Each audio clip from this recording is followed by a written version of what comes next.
El aire en el estadio no es aire, es vapor caliente denso, cargado con el metal del sudor y el grito de 80.000 almas que exigen sangre. Los últimos 100 metros no existen, solo el asfalto que arde bajo los taquetes, un martilleo rítmico que es la banda sonora de un colapso inminente. Ella, la nuestra, respira con el pecho apretado. Cada inhalación es un raspón de lija en la garganta. La voz del comentarista es un zumbido distante, irrelevante ante la verdad que gritan sus propios músculos. La velocidad es insostenible. El plan de carrera se rompió hace 3 vueltas, cuando el ritmo se disparó a niveles suicidas. Está viva de milagro, aferrada al grupo de cabeza, pero ya no compite, solo sobrevive. Su cuerpo es un motor sobrecalentado que pide la llave de ignición para detenerse. El tiempo de reacción se agotó. La carrera, en esencia, ya está perdida. Y en medio de ese caos doloroso hay un color que domina el primer plano. El neón cegador del uniforme estadounidense, flotando a 10 metros de distancia, limpio y rápido, con una ligereza ofensiva. Ella se fue. La gacela rubia, la que había dicho ante las cámaras, con esa sonrisa de hielo que le era imposible aguantar mi ritmo, ya está despegando. Es una ofensa visual en movimiento. Nuestra corredora, anónima en este instante crítico, vestida con la tela humilde y saturada de la bandera tricolor, se concentra en el trasero sudoroso de la rival que le precede inmediatamente, intentando usarla como ancla contra la deriva de la fatiga. Las piernas se sienten como bloques de plomo. Cada zancada es una negociación forzada con la gravedad y el dolor. No hay oxígeno disponible para el pensamiento. Solo queda el reflejo primal: mantener el ritmo, no caerse. El ácido láctico quema desde los tobillos hasta la nuca, un fuego químico que grita rendición. Siente el sabor a cobre de su propia sangre en la boca. Su nombre no se grita en el estadio, o al menos no se escucha por encima del estruendo sordo que acompaña el escape imparable de la líder. Es un fantasma en la pista, una figura destinada a rellenar el fondo de una postal de victoria ajena. Un corte de viento la golpea, trayendo consigo el eco sutil de las palabras arrogantes de la gringa, la burla resonando en su mente machacada. Imposible. Se agarra el costado, donde una punzada la amenaza con detenerla en seco, una traición interna que se suma a la traición externa de su cuerpo fallando. Es un momento de vergüenza silenciosa, donde la bandera que lleva en el pecho parece pesar el doble. La línea de meta se acerca, un espejismo cruel, y la distancia con la rival de Estados Unidos ya es definitiva. No se recorta ni un centímetro. Los músculos abdominales están en espasmo y la visión periférica se vuelve borrosa, enfocada únicamente en el suelo de tartán que se desliza como una cinta transportadora roja bajo su vista. En ese instante de casi inconsciencia, cuando la derrota ya es un hecho grabado en piedra, un destello irrumpe. No es la gloria lo que debe perseguir ahora, sino el dolor invertido. Cada metro que ha recorrido desde su pueblo, cada sacrificio, cada mañana oscura, no puede terminar en una humillación tan pública. Se obliga a levantar la mirada, un acto de pura voluntad, y fija los ojos en la nuca de la provocadora. Es tarde, muy tarde, pero si va a caer, lo hará consumida por la rabia, no por la sumisión. Mientras la rabia hervía en la garganta de la corredora, la voz del locutor oficial resonaba en las gradas. Una sentencia clara, un juicio inapelable. Damas y caballeros, echen un vistazo al tablero de récords. La señorita Kingsley de los Estados Unidos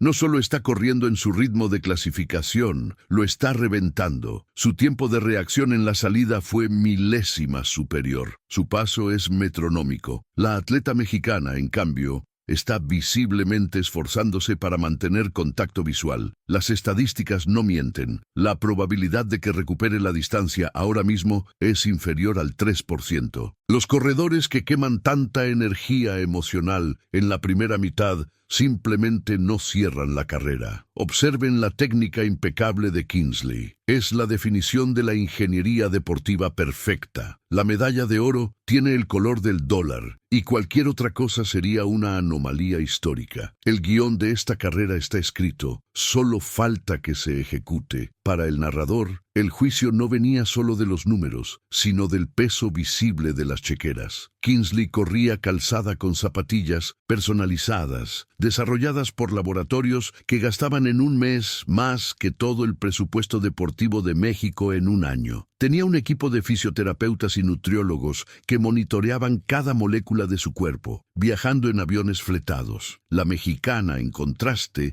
llevaba el par de tenis comprados con meses de adelanto, desgastados en pistas de tierra irregulares, con el patrocinio silencioso de su familia y el sacrificio de su madre. Era la máquina de producción de campeones contra la voluntad individual. El público lo entendía, no era solo una competencia de piernas, sino un duelo de sistemas. Y el sistema mexicano, en el imaginario colectivo y en la realidad financiera, ya había perdido la batalla antes de que se diera el disparo. La indignación era palpable, pero inútil. El aire estaba cargado de ozono, sudor y el grito de 50,000 personas que se fusionaban en un rugido sordo. Ese sonido era un manto pesado que caía sobre la espalda de la corredora, recordándole que no solo corría por ella, sino por un país completo. Estaban ahí grabadas las caras de su gente, los pueblos que nunca vieron una pista de tartán, que dependían de ella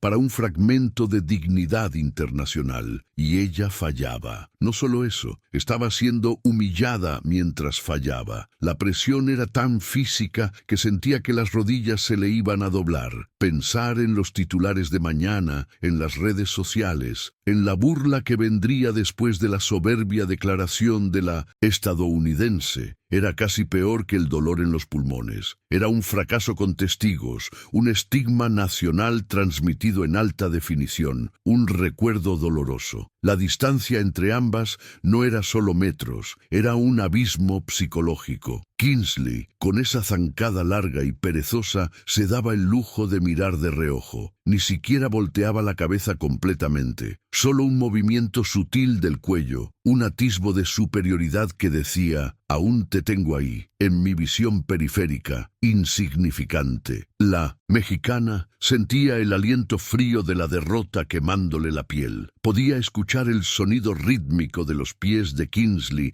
golpeando el pavimento con una cadencia perfecta, un sonido que le recordaba a un martillo que la clava al suelo. La corredora americana aceleró sutilmente, imperceptiblemente para el ojo no entrenado, pero suficiente para dejar claro que ella era quien dictaba la velocidad de este funeral atlético, un acto final de dominio antes del descanso. El juicio ya había pasado de la pista a la imprenta. Los periodistas ya estaban tecleando los borradores. Kingsley domina la pista con facilidad, el nuevo récord de los Estados Unidos. La corredora mexicana no pudo mantener el ritmo y se desvaneció bajo presión. Eran palabras frías, prediseñadas, que eliminaban el espíritu, el sudor y la sangre. El resultado estaba tan cerrado que la esperanza era un acto de sedición, una tontería. Pero en ese instante, en el profundo hoyo de la humillación, la rabia de la protagonista se destiló en una concentración brutal. Si el mundo ya había escrito su final, ella se negaba a leerlo. Si la iban a reventar, primero tendrían que matarla. Alzó los codos, apretó la mandíbula hasta el crujido y juró, sin emitir sonido, no hoy, no así. Pero esa furia, ese motor primario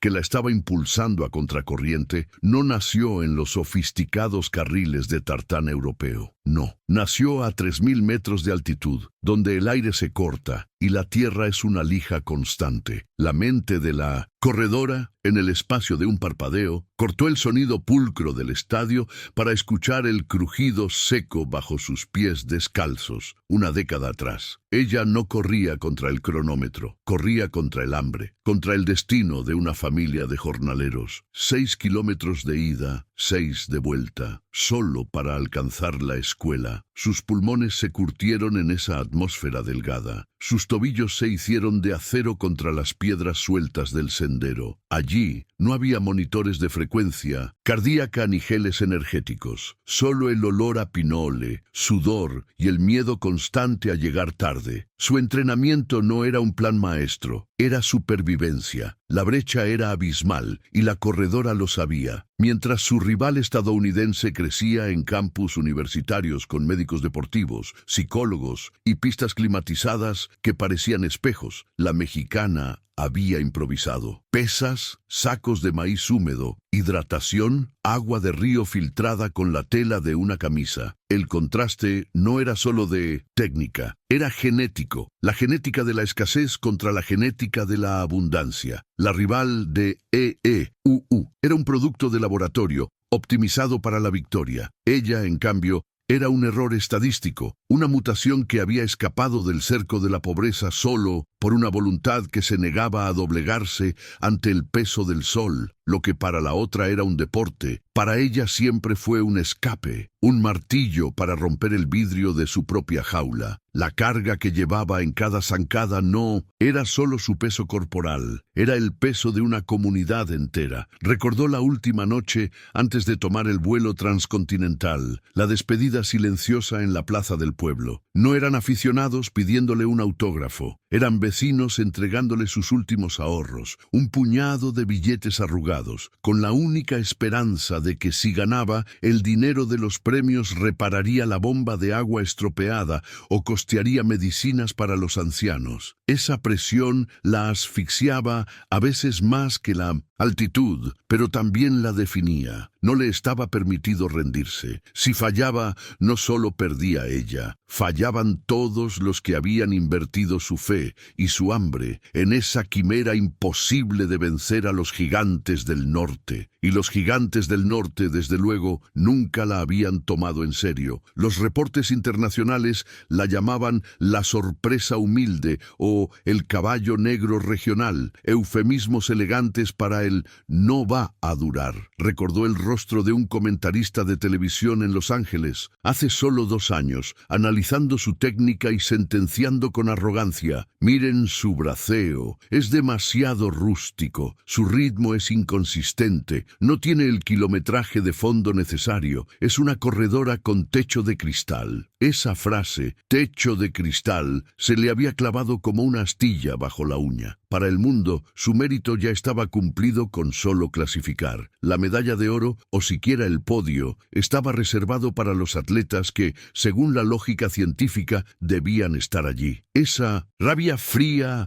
acumulada por años de menosprecio, se mezcló con el dolor físico que ahora se manifestaba en la pista. El cuerpo no olvida los sacrificios. Sentía el pinchazo crónico en la rodilla izquierda, secuela de una fascitis plantar mal curada, con remedios caseros cuando no había dinero para un fisioterapeuta. Sentía el roce abrasivo del tejido pulmonar que había exigido más oxígeno del que jamás tuvo a su disposición en el entrenamiento. Esas eran las cicatrices invisibles que la convertían en la candidata improbable. Los corredores élite manejan la fatiga, ella manejaba la herida. La estadounidense corría con piernas frescas e hidratadas. Ella corría con la memoria de la tierra seca y las ampollas reventadas que la obligaron a usar sandalias por semanas. El recuerdo le trajo el olor a desinfectante barato de la terminal de autobuses, el día que supo que debía irse. Había ganado todas las carreras locales, pero el entrenador, un anciano de su pueblo que sabía más de sembrar que de velocidad, le dijo sin rodeos: aquí ya no te enseño nada. Si quieres tocar el cielo,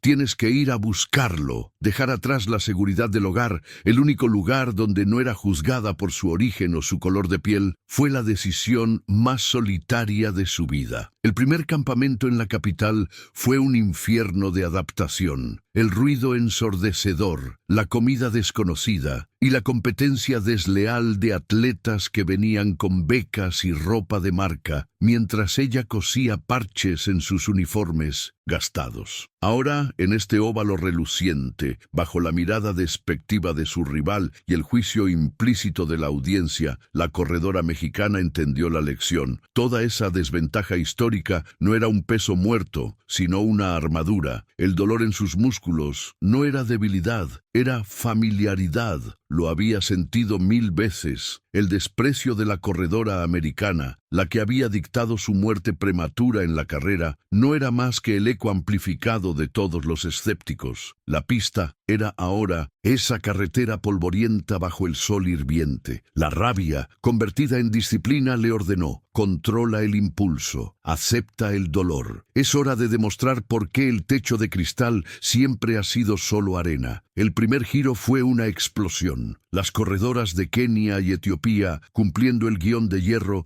imprimieron un ritmo suicida, apenas secundadas por la estadounidense, cuyo zancada potente ya ocupaba el carril 3. El cronómetro marcaba 67 segundos al 400, un tiempo que buscaba reventar la carrera en la primera mitad. Nuestra protagonista flotaba entre el puesto 10 y 12, una posición cómoda, casi invisible dentro del pelotón compacto que se extendía como una serpiente muscular sobre el tartán rojo. Cada paso era una negociación silenciosa entre la estrategia y el instinto primario de supervivencia. Sabía que cada metro de aire limpio que respiraban las líderes era un lujo que ella aún no podía permitirse. Se aferró al rebufo de la europea más cercana, aceptando que su única función por ahora era ser una sombra eficiente. Las vueltas iniciales fueron un ejercicio de humillación coreografiada. La corredora de las barras y estrellas, cuyo dorsal brillaba con la confianza de la favorita, no solo lideraba, sino que administraba la carrera con una arrogancia calculada. En cada paso frente a la tribuna principal, sus movimientos eran fluidos, su expresión impasible, mientras que detrás de ella las perseguidoras ya jadeaban, rompiendo filas. El mensaje era claro: esto es mi casa, este es mi ritmo, y si no pueden seguirme, apártense. Esta demostración de fuerza no buscaba solo ganar tiempo,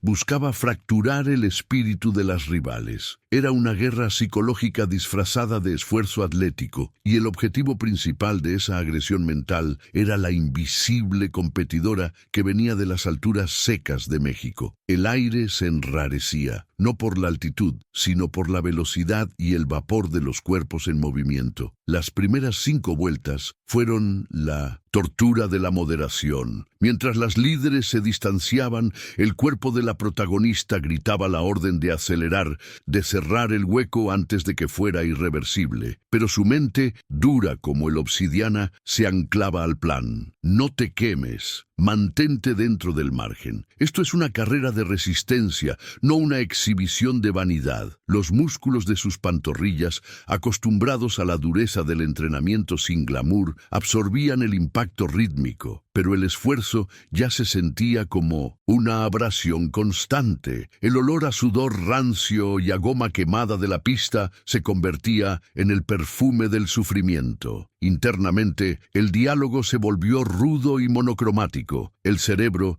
siempre calculador, monitorizaba la fatiga de las atletas cercanas. Vio la respiración agitada de la rumana, la pérdida de coordinación de la canadiense. Este era el momento en que los cuerpos inexpertos o indisciplinados empezaban a autodestruirse. La protagonista era la roca en medio del mar de la desesperación física. La voz ronca de su entrenador, escuchada 1000 veces en la pista de tierra, resonaba en su oído interno. Si no estás sufriendo en la vuelta 6, es que no estás yendo lo suficientemente rápido. Pero si estás sufriendo y mantienes el ritmo, estás ganando. El dolor era ahora el único indicador de que seguía en la pelea. Al pasar el punto medio de la carrera, con 6 vueltas completadas, la ilusión de la fluidez se desvaneció. El verdadero costo físico se cobraba. La sensación en las piernas mutó de potencia a pesadez, como si el tartán absorbiera su energía a cada contacto. El ruido de sus propias zapatillas, antes un clac, clac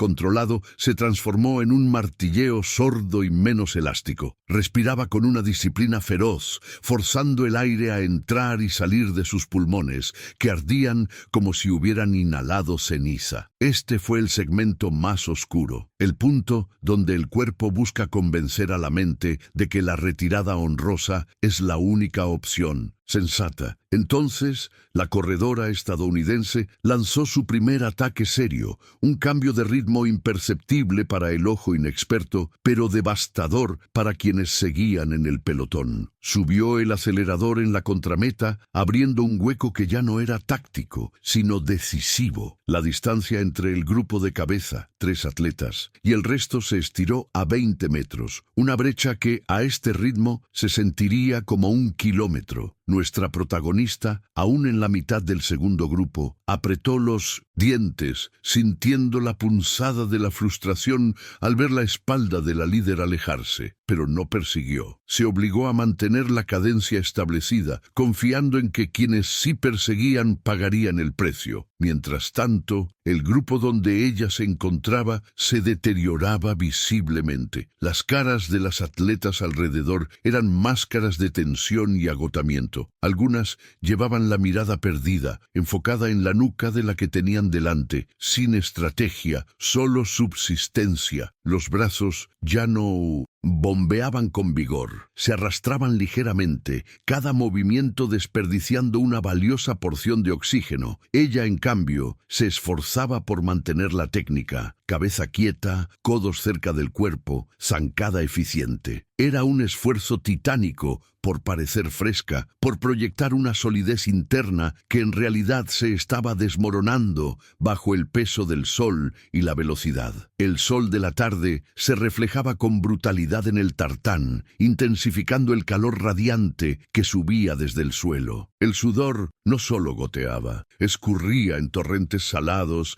que le quemaban los ojos y le secaban los labios. Cada inhalación era un intento fallido de llenar los pulmones con aire fresco. Solo encontraba aire espeso y caliente, cargado con el dióxido de carbono exhalado por las competidoras cercanas. La boca se sentía seca como papel de lija. Este era el momento de la carrera donde el entrenamiento mental era más crucial que el físico. Era la prueba de que el aguante de una competidora no se mide en el pico de rendimiento, sino en su capacidad para resistir la agonía programada. Surgió el miedo frío y corrosivo que visita a todo atleta en el abismo del esfuerzo máximo. ¿Y si se equivocaba? ¿Y si la brecha ya era insalvable? ¿Y si ese ritmo que apenas podía mantener no era suficiente para alcanzar el podio, mucho menos a la corredora que había prometido humillarla? La presión del país, el recuerdo de las críticas, el peso de ser la esperanza que nadie veía venir, se comprimían en su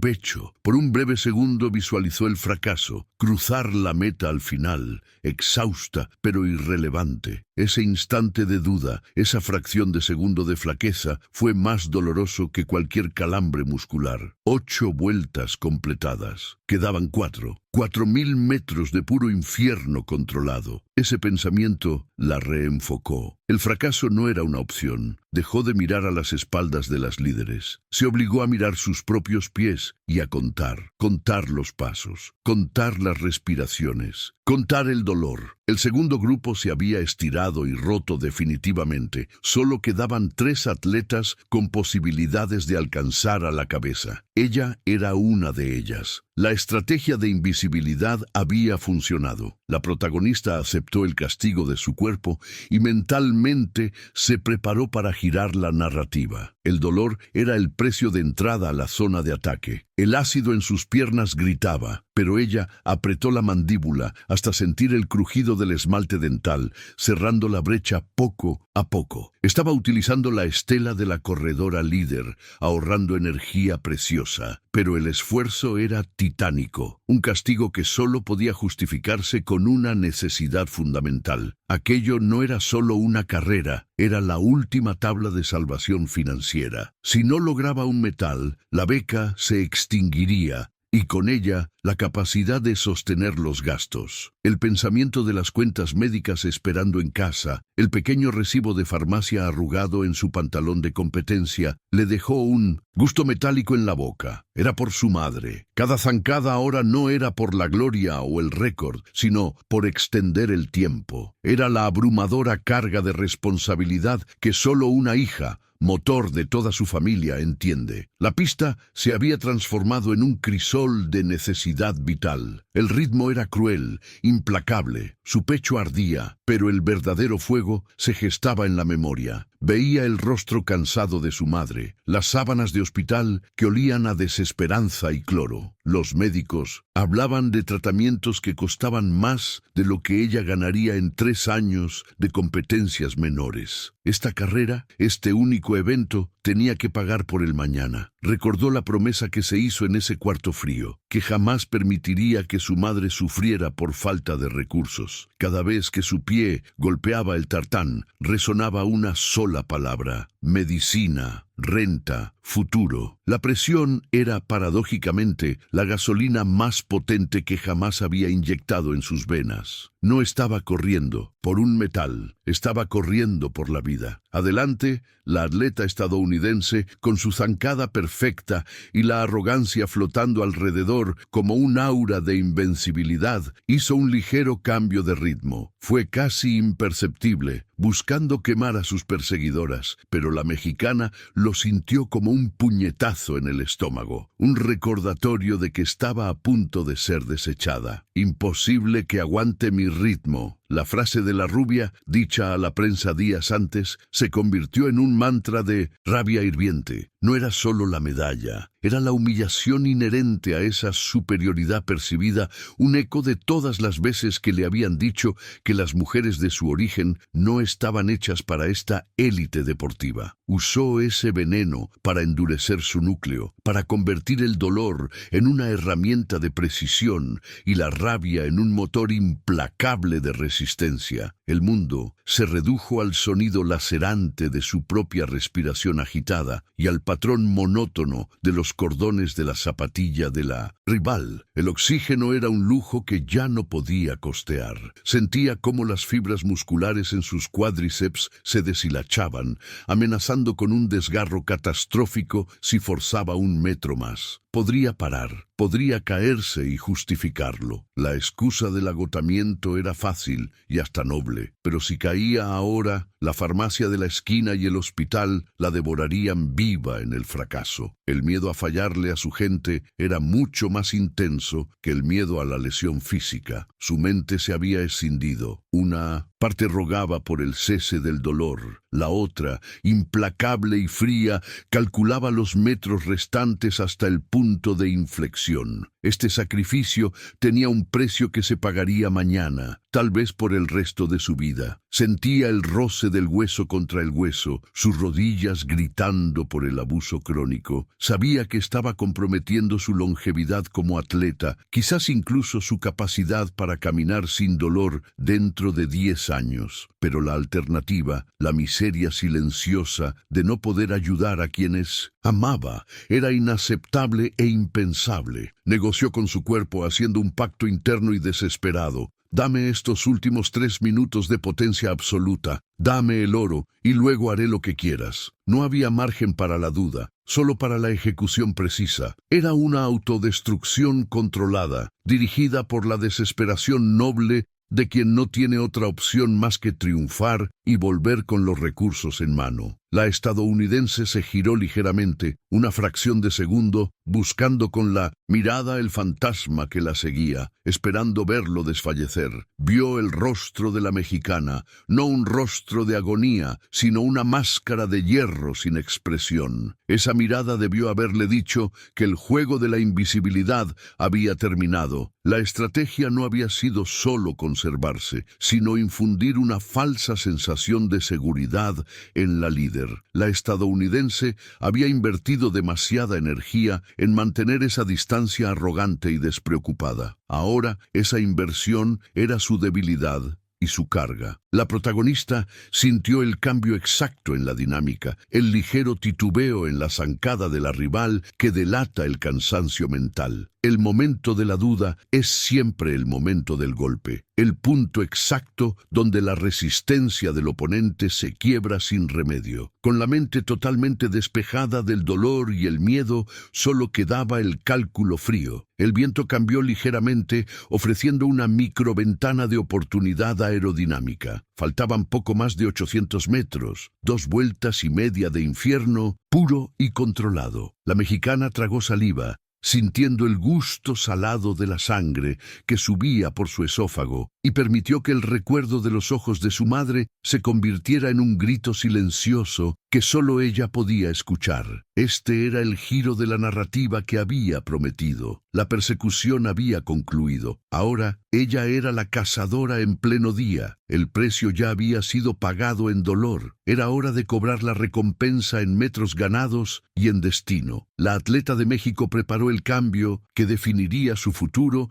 y el de su familia para siempre. Ese cambio de ritmo que para el público y para la corredora norteamericana parecía la última bocanada de aire de una moribunda, era en realidad el oxígeno puro bombeado por meses de sacrificio. En la Sierra Madre, donde el aire se corta y duele la respiración, ella no solo entrenó, sino que redefinió su umbral anaeróbico. Mientras su rival se asfixiaba a este ritmo en el llano, los pulmones de la mexicana, curtidos en la adversidad de las cimas, se abrían como fuelles perfectamente calibrados. Su cuerpo estaba metabolizando el lactato a una velocidad impensable, permitiéndole sostener la frecuencia de zancada con una eficiencia mortal. Este no era un ataque impulsivo, era la ejecución de una matemática brutal, calculada para los últimos 700 metros. La altitud dejó de ser un problema geográfico para convertirse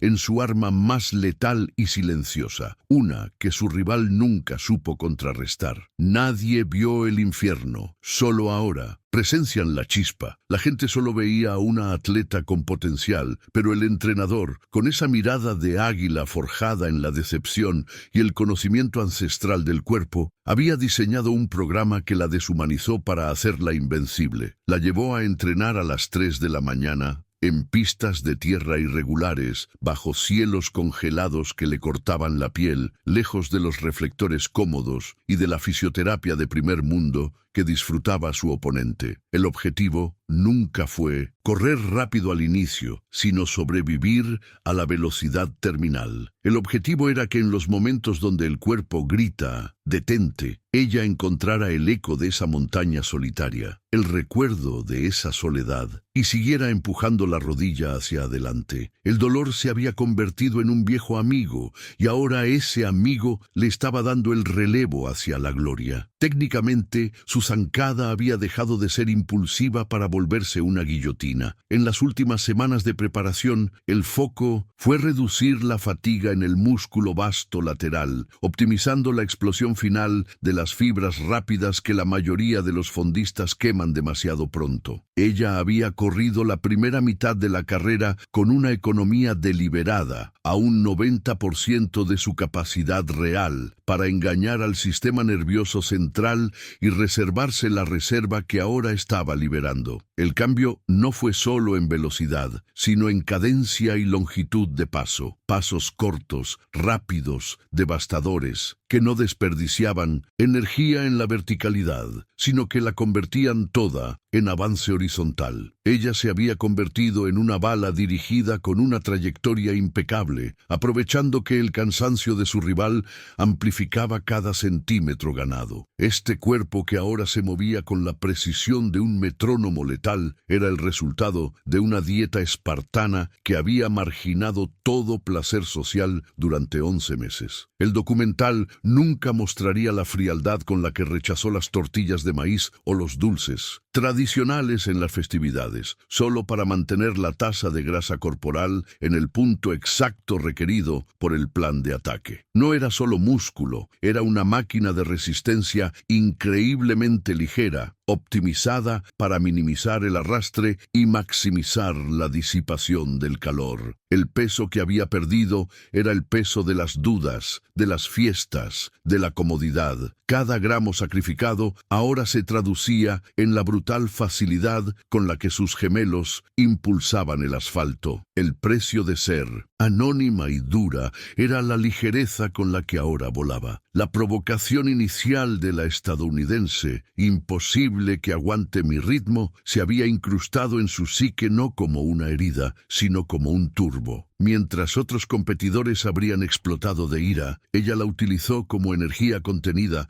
una razón para ir más allá de los límites físicos y buscar un detalle técnico invisible. Usaba unas zapatillas de competencia que habían sido modificadas quirúrgicamente con soportes internos especializados para redistribuir la presión exacto en la curva final de esta pista específica, un detalle que costó miles de dólares en pruebas biomecánicas, pero que solo su equipo conocía. Era un secreto guardado bajo la suela. Estaba corriendo con una ventaja de ingeniería y de dolor acumulado, una combinación que ninguna confianza superficial podía igualar. La corredora americana, de repente, sintió que la presión atmosférica cambiaba a su alrededor. Ya no escuchaba solo el retumbar de sus propias zancadas. Ahora escuchaba el jadeo controlado, firme y acercándose de la mexicana. No era el ruido desesperado que esperaría de alguien que la había alcanzado, era el sonido de la eficiencia. En el instante en que sus hombros se alinearon, la favorita pestañeó y en ese parpadeo de duda, el control psicológico de la carrera se transfirió irrevocablemente. Se dio cuenta,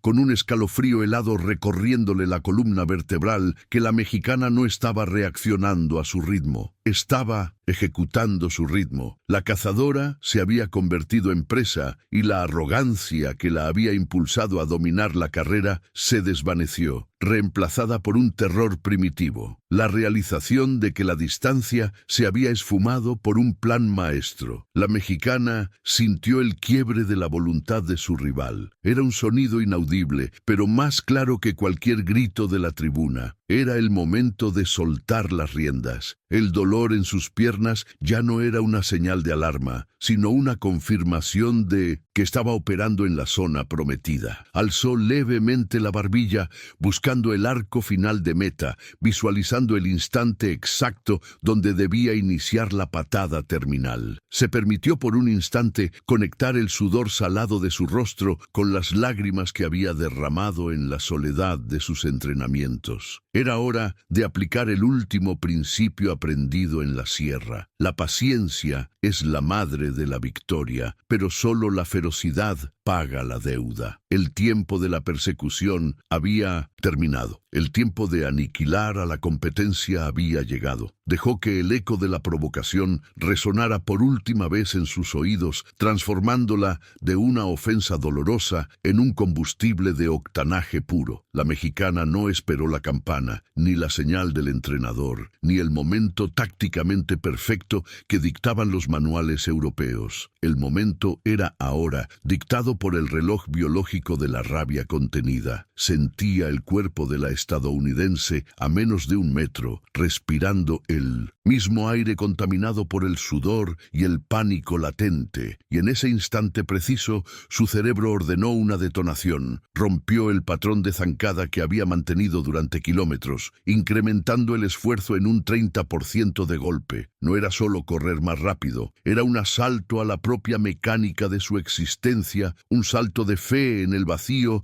donde solo existía la promesa de la gloria o la certeza del colapso total. Ya no había vuelta atrás. La estrategia de la paciencia había sido quemada en el altar de la ferocidad. El ataque no fue gradual, sino una puñalada visceral. Abrió la zancada como si intentara quebrar la pista de tartán con sus tacos, moviéndose hacia el carril 3 con una violencia repentina que dejó a la corredora de completamente descolocada. El rugido de las gradas, que hasta ese momento era un zumbido distante, se fracturó en un grito ensordecedor de incredulidad y apoyo rabioso, un coro que pedía la sangre de la humillación. La mexicana se concentró en la sombra proyectada por la líder, buscando tragársela, aniquilarla. Sintió el viento cálido de su propia velocidad y el esfuerzo inhumano que el cuerpo le exigía para mantener la nueva y destructiva cadencia. Su visión periférica captó el giro de cabeza de la norteamericana, una fracción de segundo de sorpresa genuina, no la arrogancia, sino el pánico frío de quien ve que su script ha sido destruido en un acto de desespero calculado. El cuerpo, entrenado para la resistencia, gritó de traición. Las piernas se encendieron en un dolor agudo, un fuego que subía desde los cuádriceps hasta el diafragma, exigiendo oxígeno que el aire enrarecido no podía proveer. Había cruzado el umbral del dolor conocido. Esto ya no era sufrimiento muscular, sino una advertencia severa de falla orgánica. Los pulmones ardían como si hubieran inhalado ceniza caliente y cada zancada era un martillazo sordo en el cráneo. Pero no permitió el diálogo de la duda. En ese infierno personal, ella solo escuchaba la voz de su abuela y el recuerdo del sacrificio de su gente. Este dolor era el peaje exigido por el honor, la única moneda válida para pagar la deuda. Si iba a caer, lo haría 5 metros adelante, sabiendo que había vaciado hasta la última gota de voluntad en el intento irreversible. Al entrar en la curva final, el metro que la separaba se cerró. Un golpe de riñón, una exhalación violenta, y de repente el espacio se había invertido. La mexicana estaba al frente. No había mirado atrás, pero la evidencia era palpable. El sonido de los pasos de la líder había disminuido su volumen, reemplazado por el jadeo entrecortado de una competidora que luchaba por no soltar la cuerda. El rostro de la estadounidense se hizo visible, ya no una figura intimidante, sino una mueca de agonía y frustración, quedando apenas por detrás de su hombro izquierdo. Había creado el metro de aire necesario para cimentar su ataque. Este no era un pase, era una declaración de guerra sellada con el Kuntz, riesgo de la propia vida. A partir de ese segundo, la carrera era solo suya o de nadie. El punto de ruptura se había materializado. Ahora corría sola contra el tiempo y la propia fisiología. La distancia se alargaba centímetro a centímetro,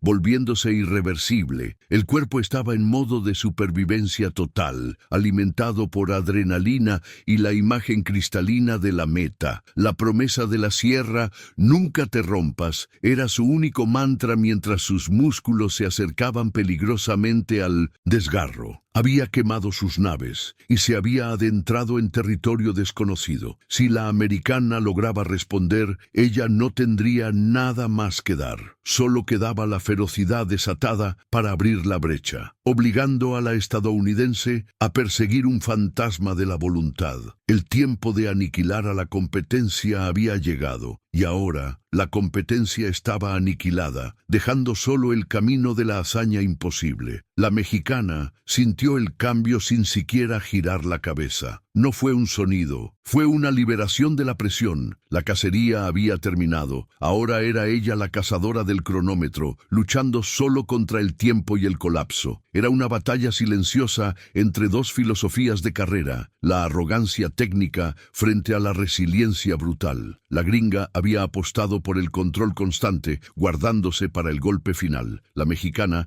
había apostado por la supervivencia constante, guardándose solo el alma. Y en estos metros finales de tortura, el alma demostró ser el músculo más fuerte. El aliento seco de la adversaria ya no se sentía en su nuca. Ahora solo había espacio, un espacio precioso y ganado a sangre y fuego. El pensamiento traicionero llegó como una puñalada helada. Baja el ritmo, ya ganaste. Pero sabía que reducir la marcha ahora era invitar al desastre, al arrepentimiento eterno. No podía permitirse un solo milímetro de relajación. La meta se veía. El arco final, una promesa de paz, pero todavía faltaban 200 metros infernales. El ruido de la multitud empezó a regresar, no como un zumbido, sino como una ola ascendente de histeria que la empujaba. Escuchaba su nombre, la palabra México, gritada en miles de gargantas roncas. Esa energía patriótica se convirtió en la dopamina que su cuerpo había dejado de producir. No corría para ganar, corría para justificar esa fe masiva, para que esos gritos tuvieran un significado. Este era el punto donde los músculos de todos los corredores se convertían en ladrillos duros, donde las rodillas se doblaban involuntariamente. La mexicana sintió ese dolor, lo abrazó. Sus movimientos ya no eran elegantes, eran bruscos, de supervivencia. Sus brazos se balanceaban con menos control, las manos crispadas, como garras que arañaban el aire en busca de tracción. Ella estaba operando en el rojo, cruzando el límite donde el cuerpo se apaga. Su cuerpo gritaba, ¡detente! Y su mente respondía con la letanía silenciosa de los guerreros. Un paso más, un paso más, un paso más. La pista parecía extenderse, volviéndose chiclosa bajo sus pies, un camino interminable hacia el juicio final. Se atrevió a un microsegundo de distracción, un rápido vistazo al espejo lateral, sin girar la cabeza, solo el rabillo del ojo capturando la periferia. Y ahí estaba. La estadounidense había bajado la mirada. Sus hombros se habían hundido, la señal universal de la rendición espiritual. El lenguaje corporal de la derrota era inconfundible. No era solo que la estuviera siguiendo, era que la estaba persiguiendo a sabiendas de que era inútil. Ese momento de confirmación mental fue como una inyección de adrenalina pura. La mexicana apretó la mandíbula sabiendo que el quiebre era total. No había vuelta atrás. La hazaña estaba a solo 100 metros de volverse tangible, de volverse una realidad histórica. Los últimos 200 metros eran una ofrenda. Cada zancada era un pedazo de futuro que dejaba en la pista. El sol de la tarde le daba de lleno en la cara, cegándola por momentos. Pero ella no necesitaba ver, necesitaba sentir el peso del país, de la historia, de esa provocación insensata que había encendido su fuego. Este esfuerzo monumental no era solo una competencia deportiva, era una declaración de independencia moral. Ella había tomado el dolor que la otra le había querido imponer y lo había transformado en un arma imparable. No había táctica ahora, solo la decisión animal de no caer, de cruzar esa línea de meta sin ceder un solo músculo. 50 metros. Sus pulmones ardían como si hubieran inhalado brasas. Los músculos de sus muslos se sentían como si estuvieran siendo separados de los huesos. Ya no pensaba en el estilo. El cuerpo se movía por pura inercia, por memoria programada. Los brazos bombeaban con una rigidez robótica. El único objetivo era mantener la dignidad del movimiento, evitar el tambaleo final que convertiría la victoria en un desastre estético. Todo era borroso. Las vallas, las pancartas, los rostros en las gradas, una mancha caótica de color y sonido. Pero al final de esa mancha, una línea blanca que representaba la absolución. Tenía que llegar, tenía que terminar de aplastar la moral de la gringa que se había burlado. La mexicana estiró el cuello, buscando desesperadamente esa línea. El rugido de la multitud era ensordecedor, pero justo en su oído interno se instaló una calma extraña, un silencio de ultratumba. Era el sonido del cuerpo aceptando la sobrecarga final. Estaba vacía de energía, pero llena de propósito. El impulso no venía de sus piernas, venía de la tierra, de los ancestros, del orgullo herido. Cruzaría la meta, no trotando, no desmayándose, sino sprintando, marcando la diferencia con ferocidad hasta el último microsegundo. Detrás, la sombra arrogante se desvanecía. Todo se había alineado para el acto final, el instante en que lo imposible se convertiría en leyenda. El aire se había vuelto tan denso y caliente que cada inhalación quemaba como hielo seco. Detrás, la corredora estadounidense tropezó con su propia frustración. Su zancada, antes tan arrogante y fluida, se volvió pesada, espasmódica. Era el quiebre de una mente que no podía aceptar la derrota de manos de quien consideraba inferior. Su rostro, capturado por las cámaras, era una máscara de incredulidad y rabia. El cuerpo exigía un descanso, pero la humillación la obligaba a seguir persiguiendo, aunque sin esperanza. El motor se había gripado, y ahora era evidente para todos en el estadio. La máquina se había roto. La distancia se había extendido a 10 metros, luego 12, una brecha insalvable, una pared invisible construida con la fibra moral de la mexicana. El mundo se había reducido a un túnel de ácido láctico. El sonido se distorsionó. Los gritos del público eran ahora un zumbido sordo y lejano, como el rugido de un mar que no podía tocarla. Solo existía el golpeteo atronador de su propio corazón, un tambor tribal que marcaba el ritmo de la supervivencia. El sudor no enfriaba, solo picaba, mezclado con la sal del esfuerzo extremo, quemando los ojos que no se atrevían a mirar hacia atrás. La lengua, pegada al paladar, sabía a polvo y a sangre. Cada zancada era una decisión consciente de ignorar la alarma de muerte que su cerebro enviaba. Esto era el sacrificio. No había estrategia, solo el impulso visceral de llegar, de terminar este tormento antes de que el cuerpo se rindiera por completo. En esa zona de soledad absoluta, la atleta ya no corría por la medalla o el reconocimiento. Corría para demostrarle a la adversidad que su voluntad era más pesada que cualquier peso fisiológico. Las piernas eran máquinas de dolor que giraban por inercia, por pura memoria muscular, impulsadas por años de disciplina que ahora cobraban el precio final. Recordó el rostro de su abuela, el olor de la tierra de su pueblo. Esos flashes de realidad eran anclas breves en el torrente de la agonía. Se obligó a respirar, a ignorar el tirón en la pantorrilla que amenazaba con rasgarse. El aire caliente del estadio entraba, a bocanadas, insuficiente, como si estuviera respirando a través de una gasa gruesa. Este era el precio de la gloria, la negación total del sufrimiento. El golpe final no fue solo velocidad, fue un asalto físico a las leyes de la fatiga. El aire se enrareció alrededor de la mexicana. Detrás de ella, el pánico. La gringa, la que había hablado con tanta ligereza de su superioridad, sintió que el motor interno se le fundía. Ya no era una carrera, era una huida. Vio la sombra de la camiseta verde desaparecer en el horizonte de la pista,